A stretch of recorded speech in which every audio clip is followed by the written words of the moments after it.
The advice and opinions expressed by the host of Autism Live and her guests are meant solely as suggestion and should not be in any way construed as child-specific advice. Any choices you make in determining your child's treatment are completely at your own discretion.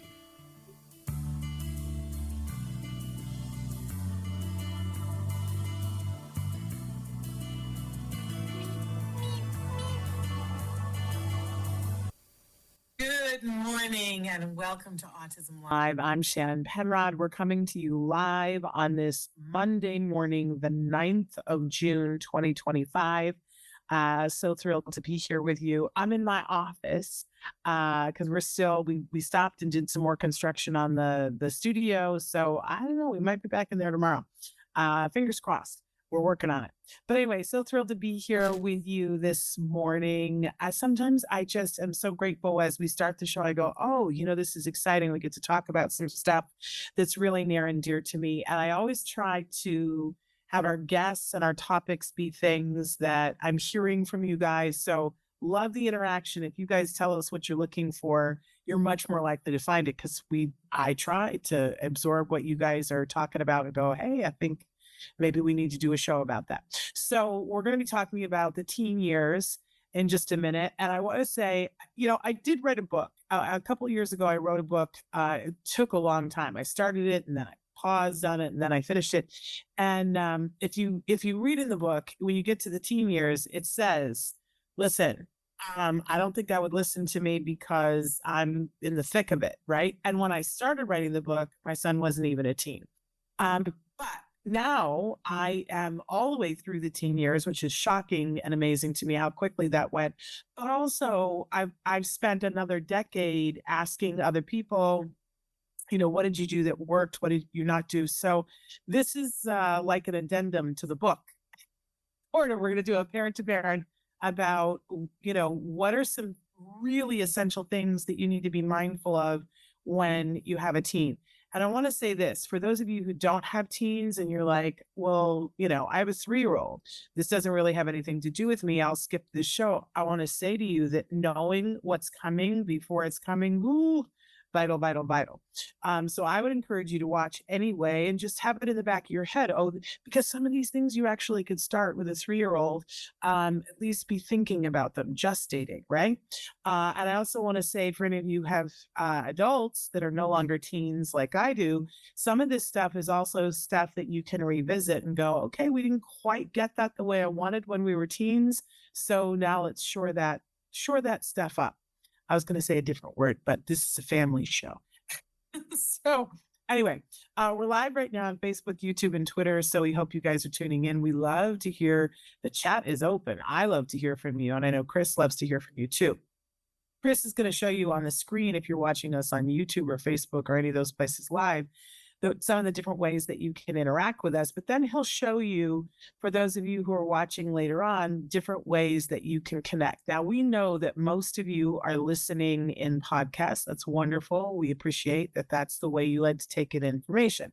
So let me just say, for those who haven't found us in podcasts yet, we're available wherever you download podcasts for free, because this is a free download. And that's a very particular thing, right? It's very important to us, even as we are in I don't know how the math on that goes. Are we in our 14th year or we're done with our 14th year and we're starting our 15th year? I can never figure that out. But one of those two things. We've been doing it for a while. Let's say that. So, but from the beginning, the directive that both Dr. Grant Pichet and I had as we were starting this production was that we wanted it to be accessible to anybody who needed it and around the world. So we hope that if you are looking for information, that you will find this and say, oh, I can listen to this at 2:00 in the morning, right? And we wanted it to be free to you. But, it's hard because nothing is free. So you will see that we have advertisements that play throughout the podcast. And I hope you embrace those and go, woohoo, that's why it's free to me.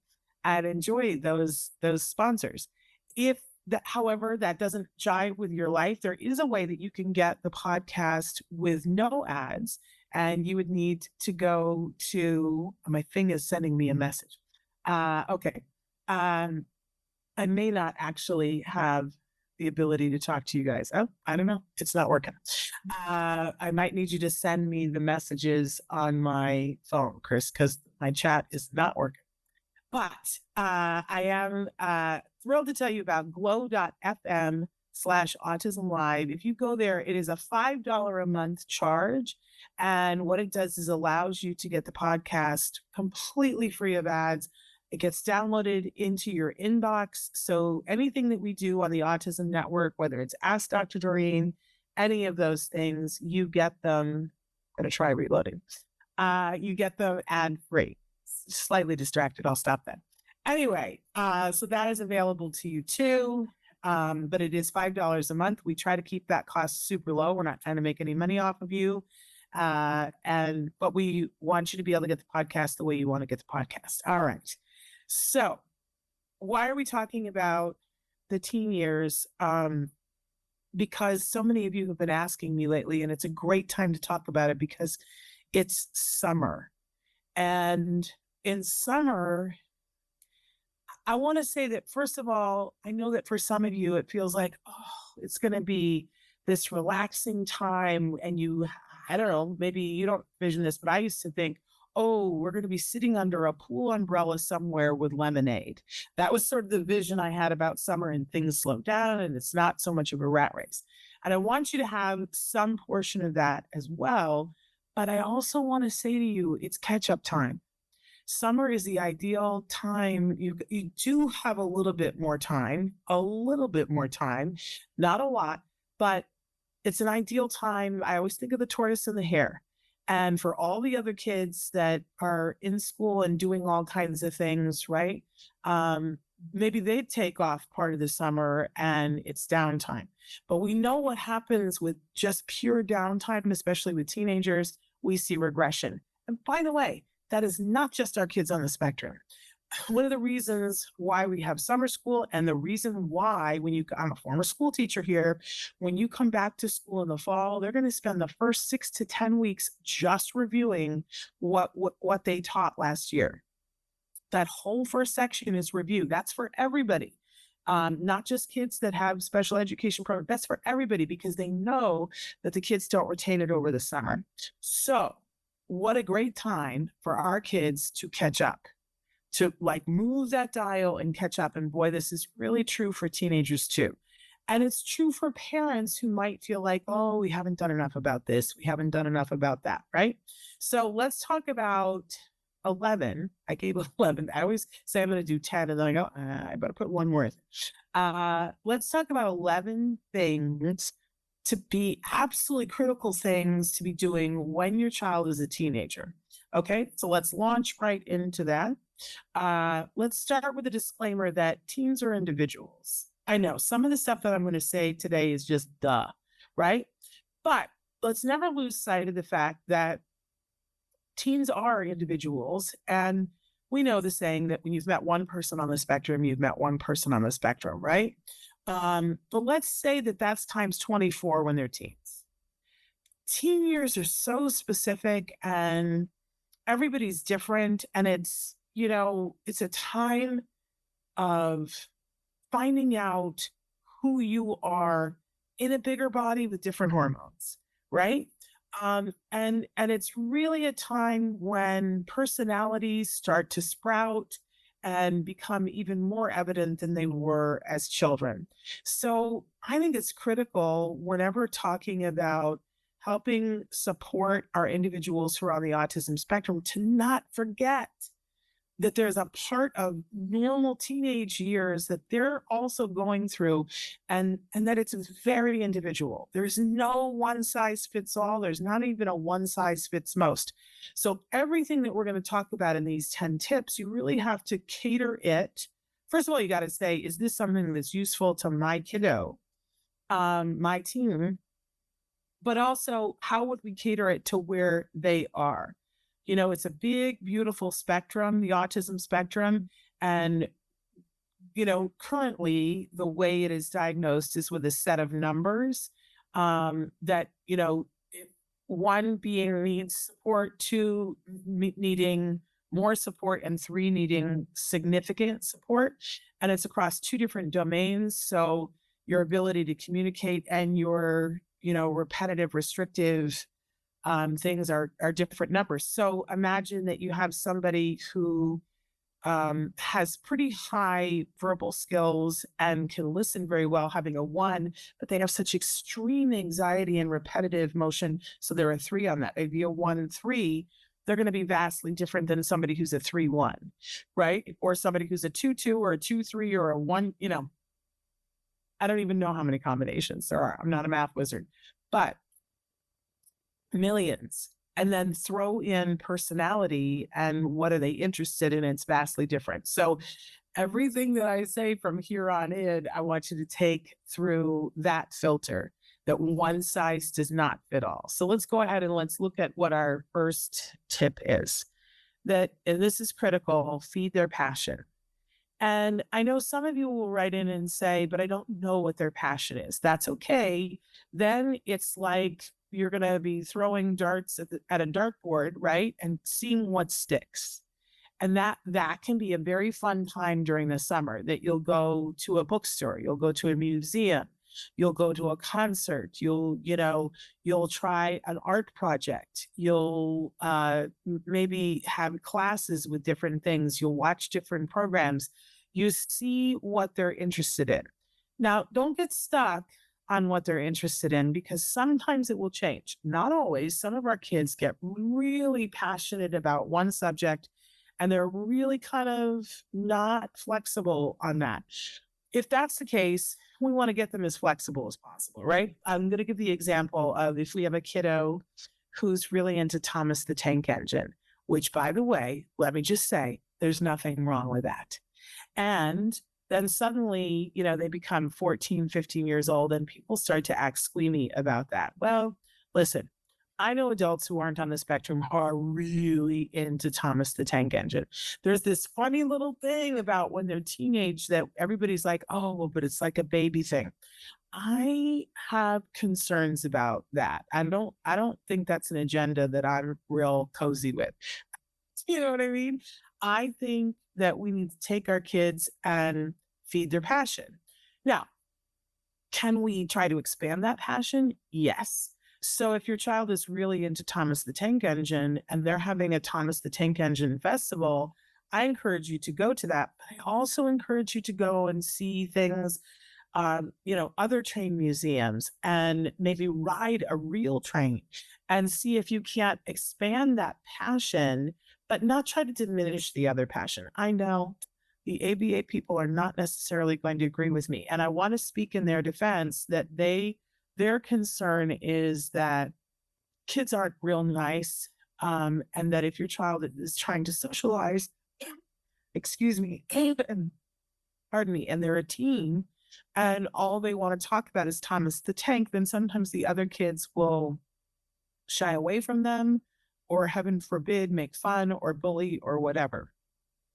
I get it. I hear what the concern is. I just don't agree that it's the priority. There, I said it. People are going to be mad with me. But because here's the thing. I love that once upon a time, one of the doctors said to me, there was a period of time when my son was going through some bullying earlier than I thought that it would occur, right? And from somebody that I did not think it would occur from. And I was very shocked about it. I was like, here's this kid that, we've been really good friends with the family and he's been good friends with Jen, but, we're in second grade and he is saying things to the other kids to make them not like my son. And I was just shocked and dismayed by that. And then a good friend who's a doctor said, here's the thing. Man is the only creature on the planet that will regress for socialization. And I was like, what do you mean? And they were like, well, nobody wants to be the lowest person on the pecking order. So if someone, a second grader, sees that they are the lowest person on the pecking order and that they might be bullied, they will offer up someone and make them the weaker one. And that's regression. That's not a good skill to have. That's regression. And that for most people, this starts like second or third grade and ends by the time they're 18 or 21. But we know that there are people who still have a need to not be the lowest person on the pecking order and that will do that, right? So I think, it's something to be aware of, but to take away something that somebody's really passionate about, I disagree with. If it's because other people are regressing, I just disagree with that. I think there are other ways to get at that. And that feeding that passion and helping that passion to grow and potentially even having that passion grow into something that's volunteer work or work. I love that. I remember years ago going to a seminar. It was just a one-day thing that was being taught by a television producer about how he got in the business. And I was very curious about that. And I wanted to know about that. And he told the story of he was an older gentleman and television really started when he was a little kid. And he remembered when his parents got their first television and what that was like, and how his parents despaired because every night they would go to bed and he would go to bed, pretend he was asleep, and then wake up and go and watch television until it used to be that television would sign off at like 2 o'clock in the morning. And that's when he would go to bed. And his parents despaired about that. But the truth is that became his entire life. He was so obsessed with television. It became his life, and he became a TV producer, an Emmy-winning TV producer. And, it's just that when he was a kid, like the parents weren't seeing how that was going to work out. So I like to think about that when I think about our kids, that how can we take what their passion is and how can we turn that into a lifelong vocation? Is there a way that we can turn it into either a lifelong hobby or a lifelong passion where they get paid to do it? So feed the passion, my friends, feed the passion. If your child, I think my one regret is that my son, when he was probably 5 or 6, when he was first starting to get his language back, he wanted to shoot a movie. And it was this big Halloween action movie. And he said, I want to shoot it at this friend's house. And his communication wasn't perfect at this point. So it was very hard to understand, but he was like, he wanted a winch for a ghost to fly across the ceiling. And it was a lot. And I remember going, yeah, we're not doing that. And we didn't. I regret it. I regret it. We did other things that were smaller scale, but by the time he was in high school, I realized, oh, I need to be feeding that passion for him to make films.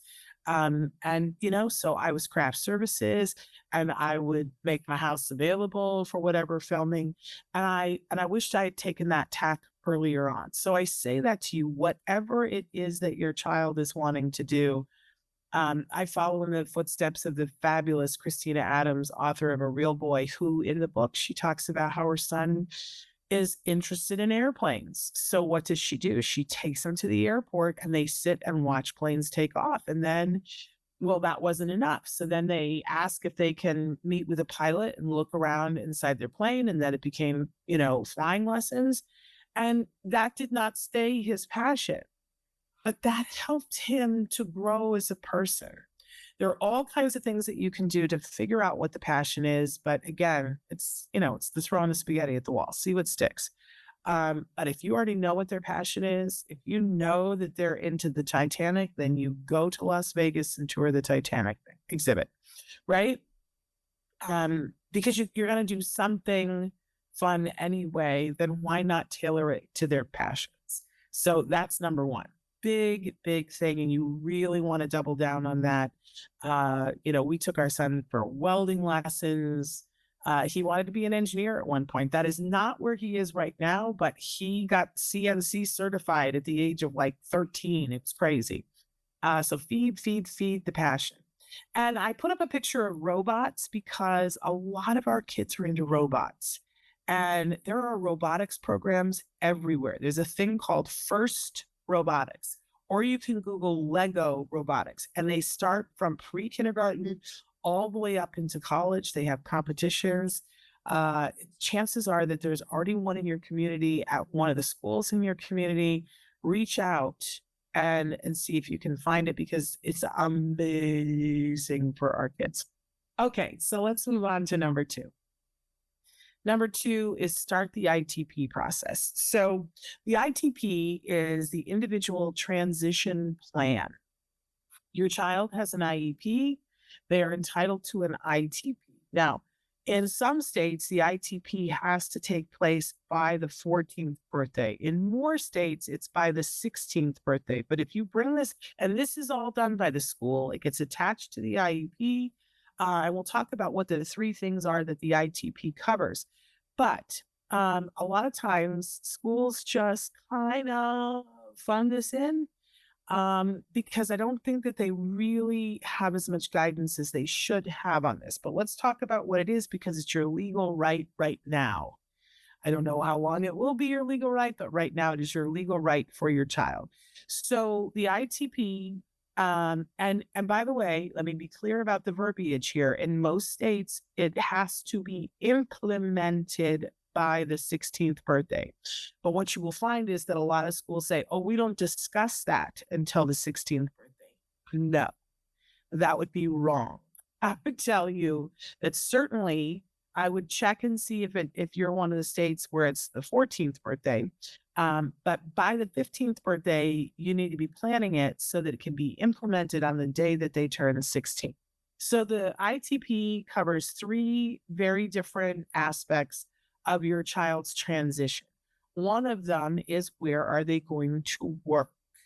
Now, your school will probably, if you bug them about the ITP, they will say, oh, we gave them an evaluation to see what their interests are and what their strengths are. Okay, that's not a bad start, except that for a lot of our kids, that kind of a survey is not going to be that useful.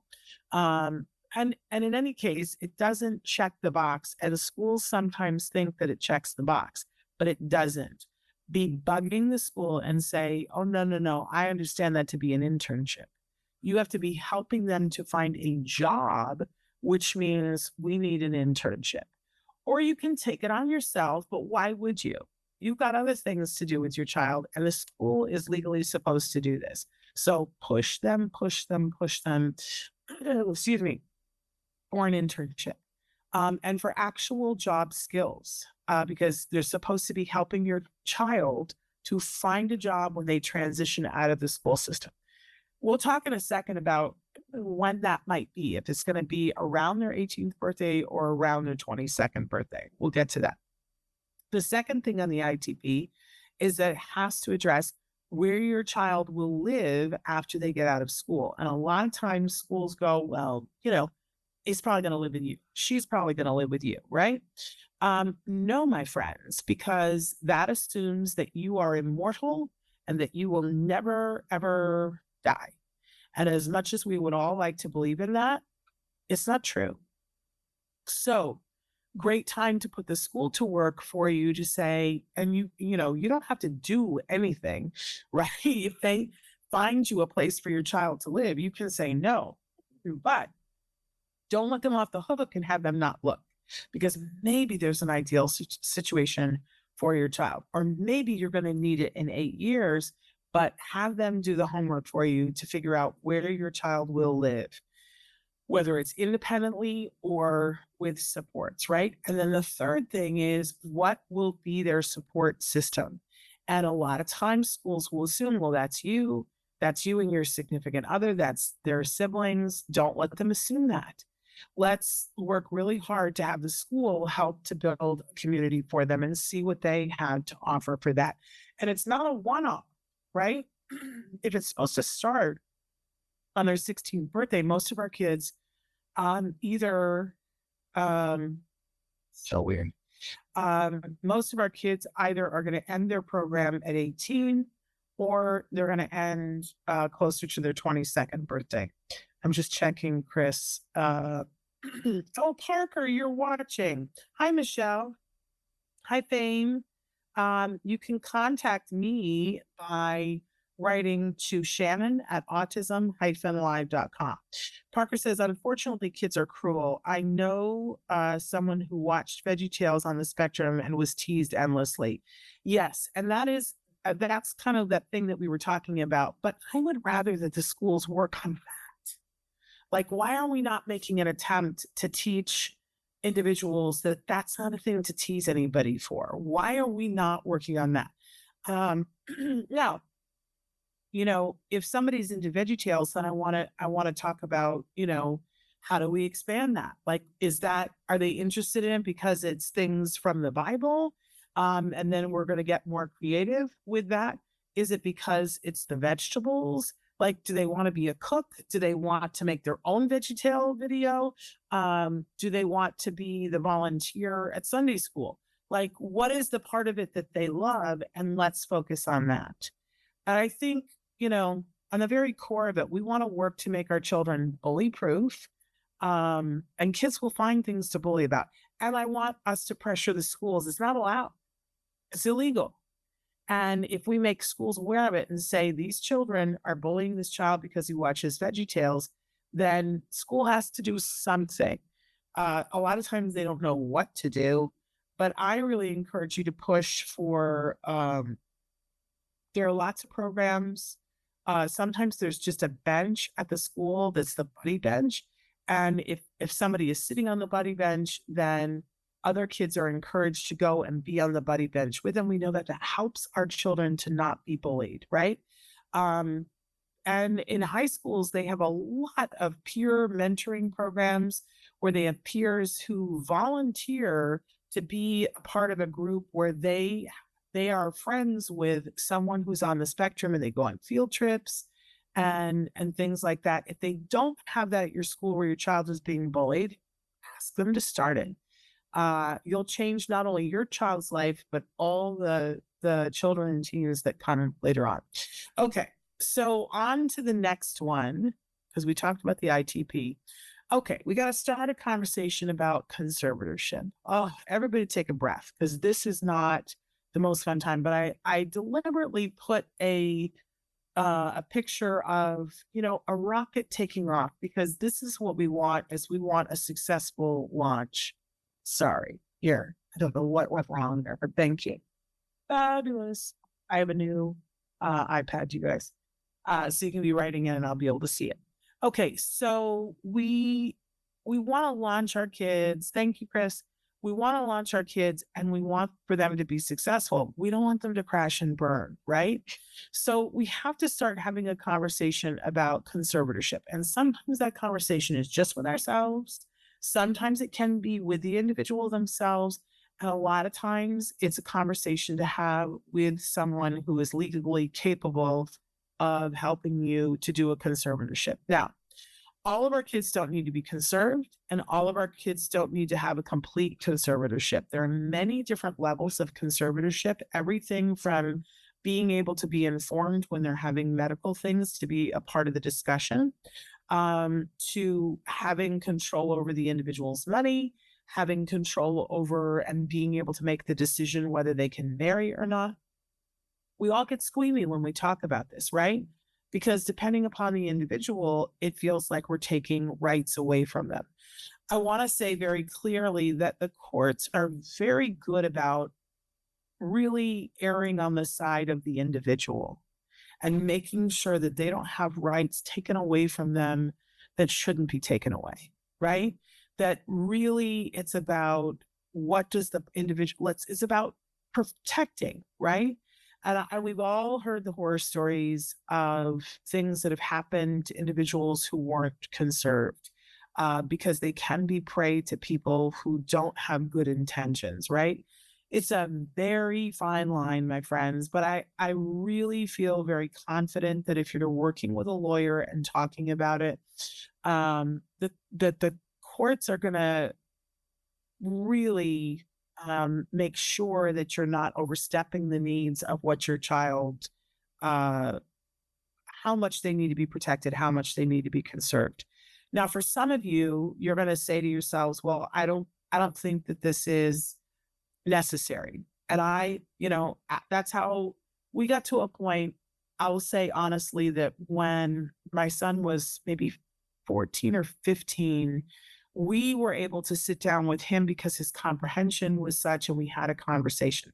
We had just had an example that brought it to the head, that we have a friend and their adult son went missing, and we Jem was with us. We took to the streets to pass out flyers to see if we could find him. And it was very stressful. And when he was found, um, he was taken to the hospital to be checked to see if everything was okay. And it was a very upsetting time for mom because he had not been conserved. Mom was not able to know what was happening. Mom was not able to go into the room to be with him. So he was completely by himself. And this was an individual who needed his mom there. So it made it possible. And my son was very aware of all these circumstances. So we were able to have a conversation about, um, here is why his mom wasn't allowed in the room. And here's what his mom would have needed to have done to be allowed in the room, and about how at 18 things changed. And and I remember my son saying, "So are you going to do that with me?" And I said, "I don't think so, but here are the things that we need to see from you to see that you are capable of making these decisions for yourself." And I said, for over the next couple of years, we're really going to be looking to see if you make good decisions.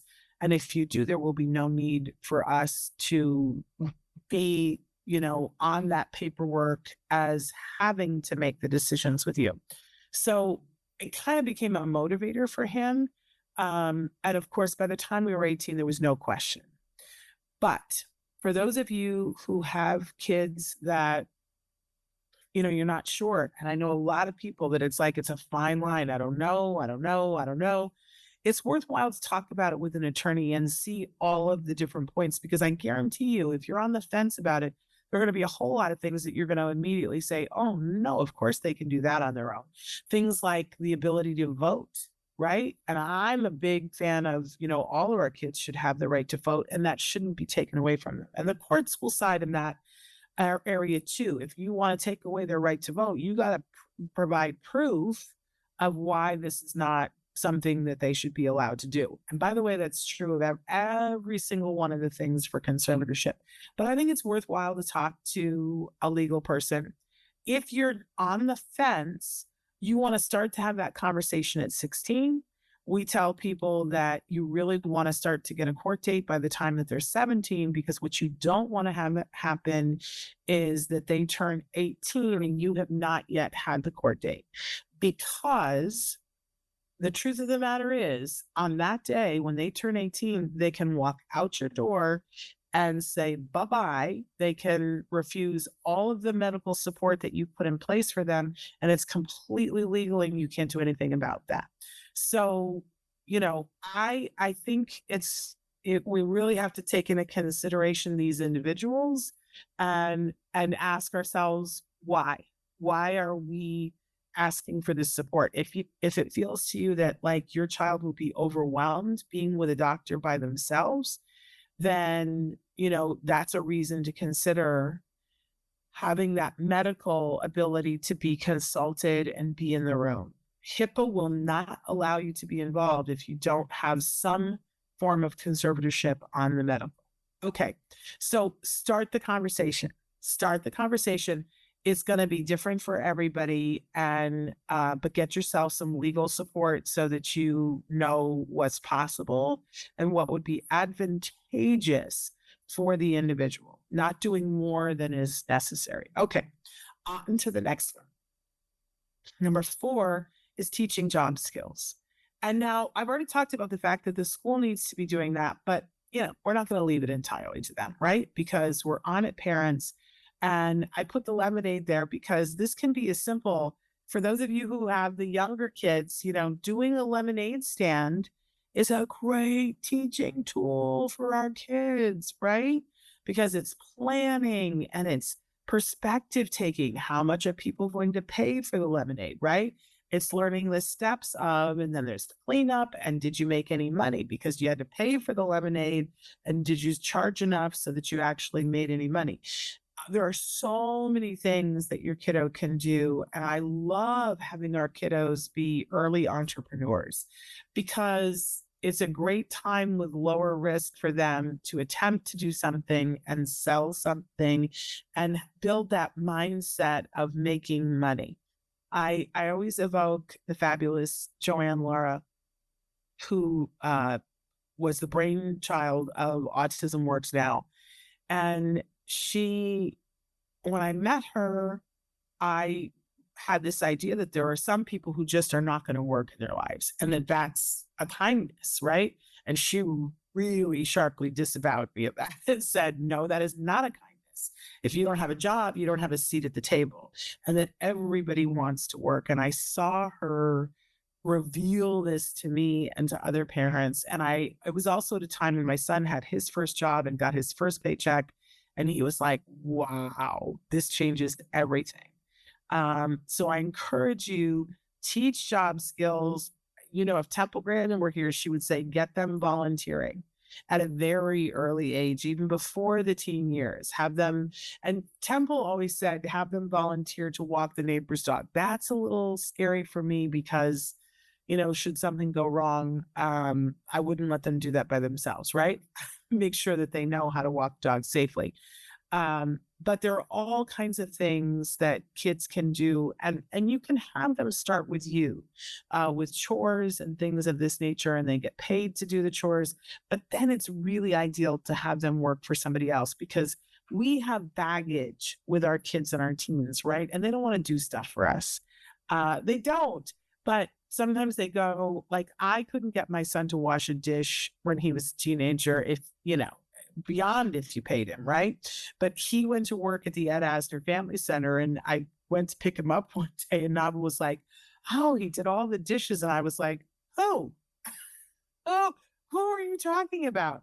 And we had a good laugh about it because, your kids will do things for other people. And he was so thrilled and proud of himself that he washed the dishes at the Ed Asner Center. So, have trade with somebody if you have to, that you'll take their child and put them to work and they'll put your child to work. They'll learn a lot. But job skills are important. They're important to that growing individual. They're important because it translates into money. And as Joanne says, seat at the table. And our community of people that we love that are on the autism spectrum are massively underemployed. That's just the truth. The statistics bear that out. They're massively underemployed. And we don't want to wait until they're 18 or 22 to go, hey, let's go find a job, right? Let's start with job skills beforehand. I am a nut about good customer service. And I also have a child who was constantly, he's all about justice, right? Even as a little kid, if he saw somebody doing something that was wrong, he'd be like, that's wrong, right? So we would always talk about, do you have any authority? Do you have the ability to change that if somebody's doing something wrong? And we would talk that through. And one of the things that he would hear me say, because if I walk up to somebody in a store and I say, hey, do you have mangoes? And if they say no, and then I go find mangoes, heaven help that person. Because I will go back and go, hey, I just wanted you to know you do have mangoes and they're right over here, right? And then I would say to my son, good customer service is if you don't know, you say, I don't know, but let me go find out, right? And we would always start to build that kind of a thing. Just moving through a Tuesday in Costco, right? Just having that experience, we would teach about what our job skills. And if somebody did or said something and it was good customer service, we would point it out.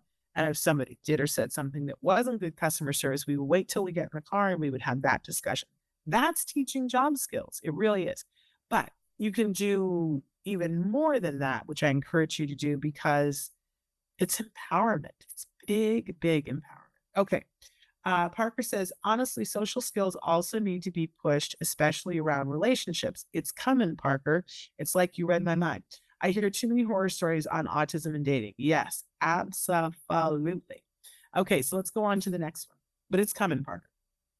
Okay, so number 5, and again, this is one that's in the ITP, but we're not going to leave it up to the school. We're going to design a supportive community. That it can't just be you.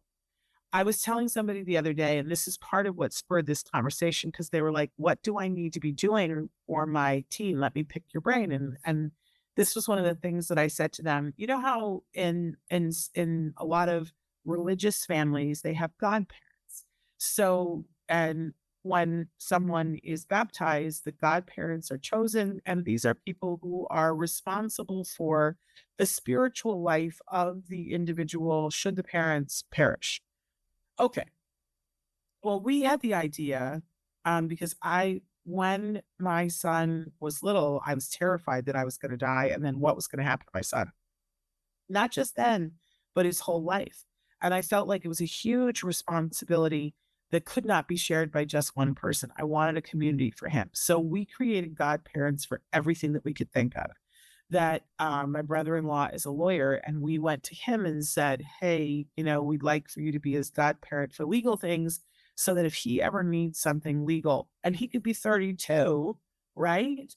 But that he could come to you and say, 'Hey, I have a legal question.'" But he has ABA godparents. He has theater godparents. He has, all kinds of godparents that are people. I think there's a total of 32 of them that he knows if I'm not there and his dad is not there, that he can go to those people and say, "Hey, what do I do about this?"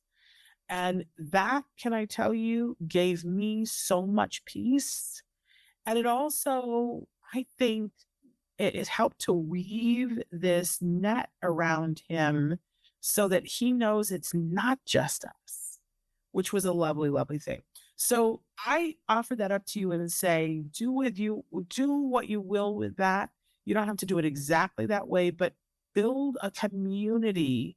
I always remember being an abnormal psych in, this is going to sound like a weird thing, but an abnormal psych in college, and they talked about the perfect world theory, which is that if people, and it's sort of the Kitty Genovese thing, because Kitty Genovese was killed in front of a whole bunch of people and nobody did anything.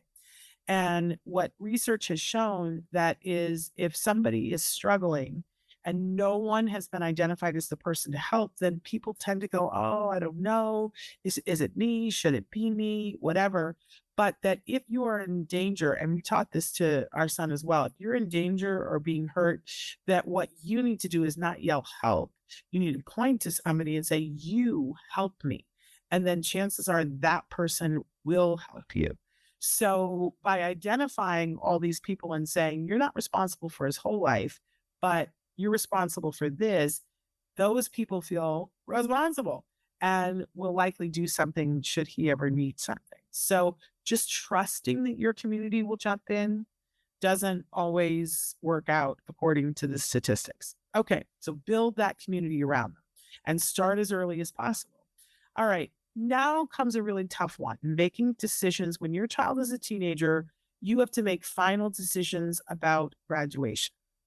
So when your child is in school, there are two tracks. There is a diploma track and there is a certificate track. And I, as a teacher, can tell you that these decisions are made by the school way before they ask you to make a decision as a parent. And it makes me itchy. And I try to say to parents all the time, this is what's happening. Just consider for a second that your child goes to kindergarten and they're put into a special day class. And, you learn a certain amount of stuff in that special day class. And now you go to first grade and you're still in the special day class and you're learning a certain amount, but maybe you're accelerated on one subject. So now they put you in they take you out of the special day class for science and you're mainstream for science. Okay. But if you have a modified curriculum, you're still not getting the whole curriculum. But by the time you get into ninth grade, there are two clear paths, one for a diploma and one for a certificate. And depending on what state you're in, if you don't start, I'm just going to call out Texas, they have the TEEFs, right? There are certain markers that you have to get, not just pass the class. You have to show excellence with something, or you don't get a graduation credit for that class.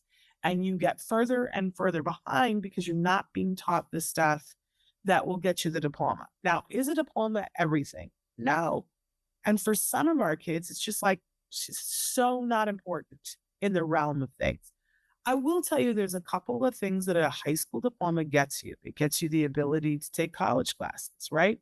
And a lot of community colleges will not allow you to take a class unless you have that diploma. It gives you the opportunity to do internships, and sometimes that is not a possibility with some organizations if you don't have the high school diploma. But if you see that your child is like, I'm going to talk about a friend who has a child who's a brilliant painter, right? But him knowing how to do math, who cares, right? Or him knowing, who fought in the Battle of 1812, who cares, right? It just isn't important because he's going to be a painter. And he's learning all the things that he needs to do to be a painter, which, that includes being able to take a credit card on a Foursquare and put it into the thing and what numbers to put in. But does he need to know how to multiply? Not really. We have calculators for that, right? So, sometimes the diploma just isn't important. And I'll tell you what happens if your child is 18 and they get the diploma, they graduate. And guess what? Once the diploma is conferred, the school goes, we're out. Peace out. We're done. Good luck.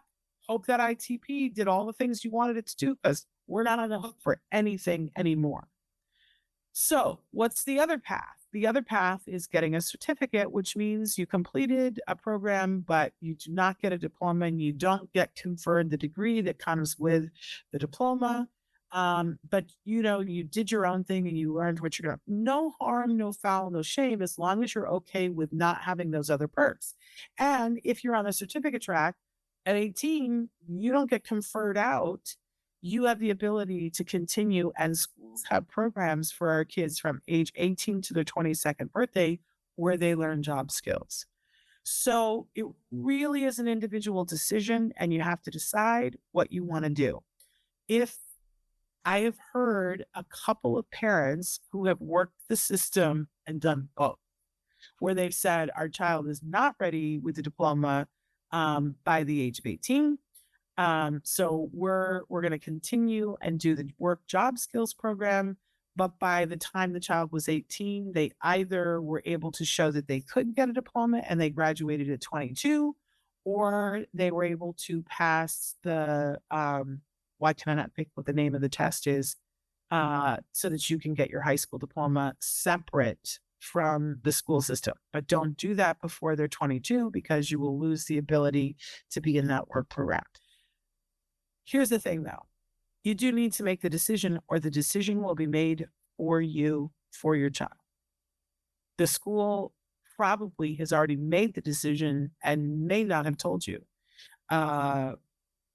Because if they're not making moves to catch them up to be on the diploma track, that is in and of itself is a decision, right? Okay, so let's move on to the next one, which is foster friendships. Friendships are the key to social interaction. And if we foster friendships, this is that thing that Parker was talking about too. If we teach someone how to be a good friend, then they are already on the track to be a good significant other in a dating situation.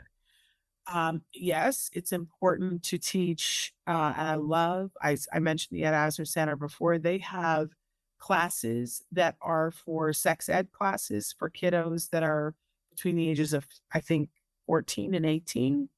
And I think they do those long distance, and I would sign your child up to take that class. I really, really, really, really would. But then after the age of 18, they have the dating on the spectrum classes. And if you have somebody who is over the age 18, and they do those remotely now too. So I really want to encourage you to sign your child up for those classes or classes like they'll be in a class with other folks on the spectrum of all different ages and abilities. And it's really, really informative, both of them. We can't just leave it to chance. And I always think about Eustacia Cutler, who is Temple Grandin's mom. And she said, so often we infantilize, I say that right? Infantilize? I don't know. We think of our kids on the spectrum as not growing up. And that is a great disservice to them because their bodies grow up and their hormones grow up, which means that they have the same sexual and social needs as anybody else. And when we act like that's not happening, we create an environment in which bad stuff can happen, where they can be taken advantage of, or that they could act on some of those feelings, not understanding what the rules are and potentially get into trouble. So we want to be really mindful of educating and supporting them in all of those things. But that starts with friendships. And friendships are hard. They come and go, and your children aren't going to be perfect at them because nobody is. Are you? I'm not, right? But I do think that there's a certain amount of legwork that we as parents have to be willing to do to make the friendships happen. It's uncomfortable. I am the woman who would tell them every week, yes, I'll do play dates. And then I wouldn't because I was nervous and scared and I didn't want him to be rejected and blah, blah, blah, blah, blah, not helping. Right. So you have to be willing to arrange play dates, which means you have to play nice with the other parents, which is sometimes the bigger deal, right? You sometimes you have to drive your child a really long way to be at a play date. It's a lot of organizing and fixing and angst, and it doesn't always go right. And you gotta thicken your skin and say this is a priority. Working on friendships, it's the first piece, right? But then I think taking those classes or classes like those, because what ultimately do we want for these young people? Don't we want them to be happy? And isn't a big part of happiness having friends that you enjoy or having a significant other that really, really gets you? So we need to prioritize this at teens. There is a kind of a window in the teen years where it's expected that things won't all go right, right? And it's okay if they're working to learn, where it's so much harder if we start on that when they're adults. So I really want to encourage you, let's really prioritize the friendships. By the way, that will help with a whole bunch of other things that we'll get to in a second. Let's go on to the next one because I know we're getting out of time. Okay, foster leisure skills. I think this is the great unforgotten, land for our teenagers that a lot of times, look, we already said feed their passion, right? So often I have a parent who will write in and say, my teen doesn't want to do anything. They're a slug. They want to sit at home and they want to, the one mom who used to write in and say she wants to sit on a stool with a coffee cup with a spoon, and that's all she wants to do all day long. Well, okay, but there's something comforting for her about that. And we want to slowly expand that so that she wants to sit on a stool and drink coffee with a spoon, and she wants to do X, Y, and Z. And then it would be three things, but we need to build leisure skills. If we don't help them to know, here's something fun you can do to relax, here's something fun that you can do as a hobby. If we don't teach them those things, they may not find them. It may not be part of them to be curious about that. And how much will they lose out on if we don't do that? So it means maybe scheduling one thing a day during the summer and saying, we have to go out today and we have to go to the library. We just have to go to the library. And while we're at the library, I need you to find 3 books that you want to check out and let them pick, right? And you don't have to be at the library for 8 hours, right? Maybe it's that you go and you're there for 15 minutes and you go home with the 3 books, right? But that's something. Maybe another day it's that, you're going to go and have a self-care day where, that might mean getting mani-pedis, or, it might mean, meeting friends and going to a pool, but teaching this is what we do when we relax. Can I tell you that my mom was in motion constantly? My mom was constantly doing something. So for me, I feel like if I'm just sitting and doing nothing, I feel guilt, right? Right. And I had to learn as an adult that I require some downtime. But downtime isn't just staring at the wall, right? How do I like to enjoy my downtime? And if we can teach those skills to our teens or even earlier than teens, it's going to help with anxiety, which we're going to talk about in a second. So let's continue on to the next one. Encourage exercise. Okay. Well, for some of our kids, this is going to feel like torture, and we don't ever want to torture anybody. So think about what do they like sensory wise. That for a lot of our kids, they love the pool and they love to be in the water.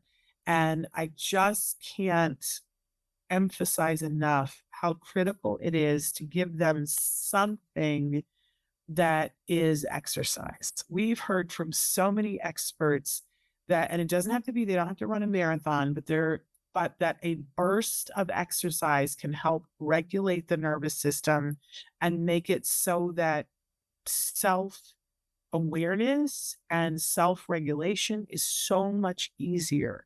But if we don't actively make this a part of the teen years, it's so much harder to get after this in the adult years.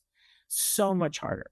Listen, I'm not good at this for myself, and it's terrible. It's just, absolutely terrible. But I remember during COVID that, there was a week where we were all in my household feeling rough.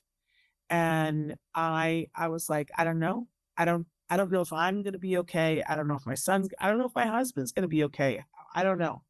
And we bought a treadmill because it was the only thing that I could think of while basically being on house arrest that we could do that could move that dial. And oh my gosh, it was life changing. And just recently we moved it out of the front of the living room. Like you would walk in my house and there would be a treadmill right by the door. Hey, we just recently moved it. And I'm kind of mad at myself that we moved it because it's totally accessible, but nobody's using it now. And when it was in the living room, we would be watching a program and everybody would take a turn on the treadmill and we all felt better. All of us felt better. Now, we all exercised in a different way. I walked a little bit longer, but on a slower pace. And my husband did his thing, and my son would get on and he would run, and he felt better.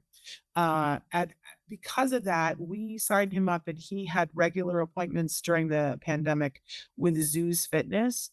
Um, and I'm sad to say that we stopped that when he went to college, and I wish we continued it, right? He did a lot of walking around campus, and so that sort of filled the bill. But I think making regular exercise a part of your child's life and your teen's life, critical. Critical, critical, critical. So find the way. And I want to say this too. If it can be something that crosses the midline, so much better. Like boxing is an incredible thing for our kids because it crosses the midline. And we know that that helps with cognition. There's tons of research on that. All right, I got to go on to the next one because we're running low on time.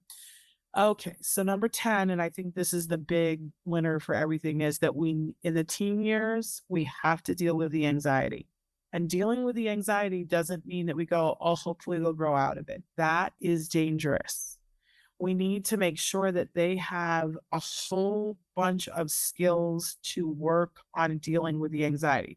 For a lot of our kids, that's going to mean having a professional involved to deal with the anxiety.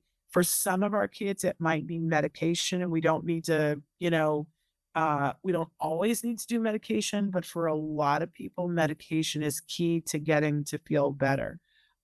For other kids, it's going to be cognitive behavioral therapy. For some kids, it's going to be dietary intervention and an exercise to help work the feelings out. But we can't take the attitude of it's going to go away. Recipe for disaster, right? We need to be mindful and watching and changing the dial. And sometimes if we see anxiety spikes, we need to put less demands. Which doesn't mean we let them get away with murder, by the way, but that we're not asking them to climb Everest when they're having anxiety.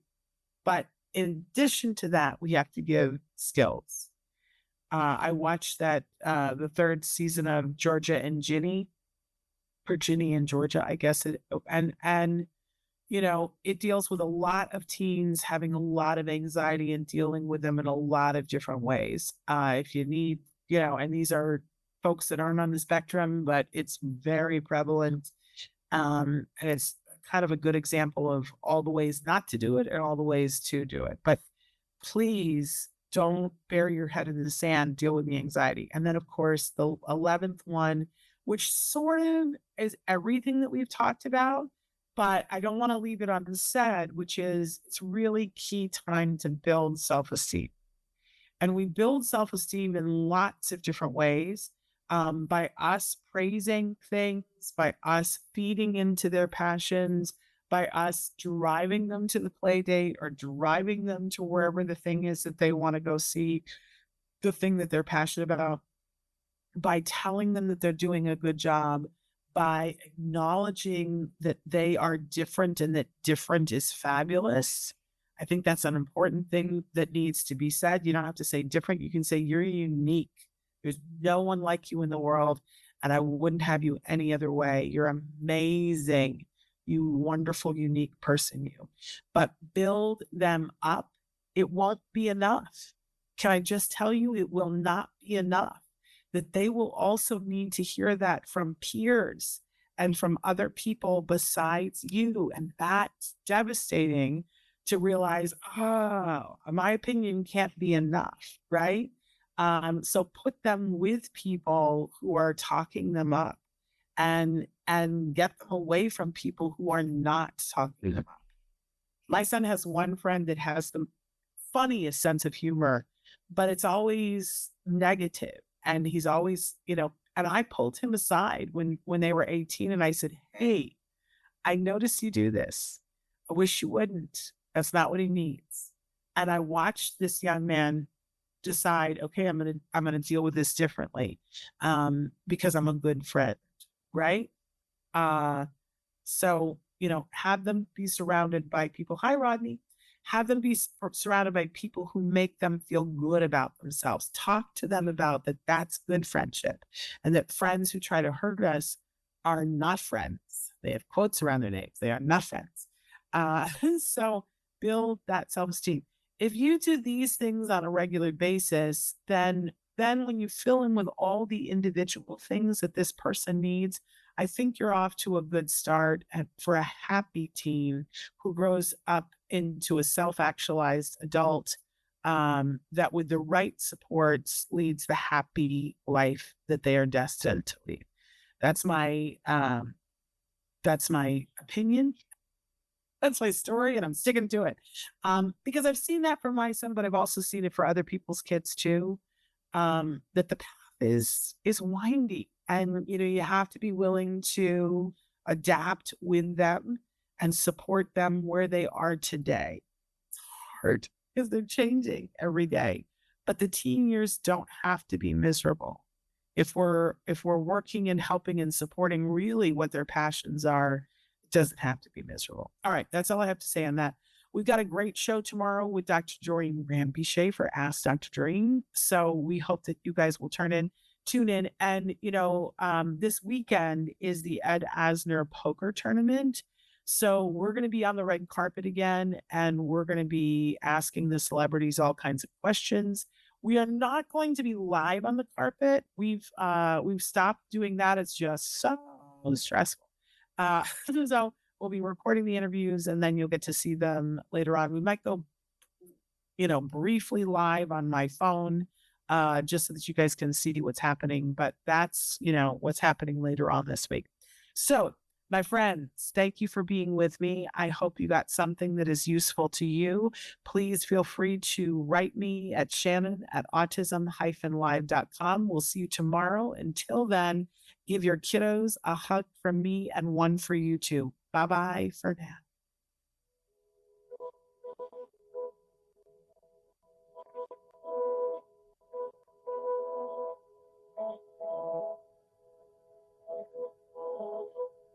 If you found anything helpful in this video, please give us a like. In fact, make sure that you smash that subscribe button on YouTube and give us a like on Facebook.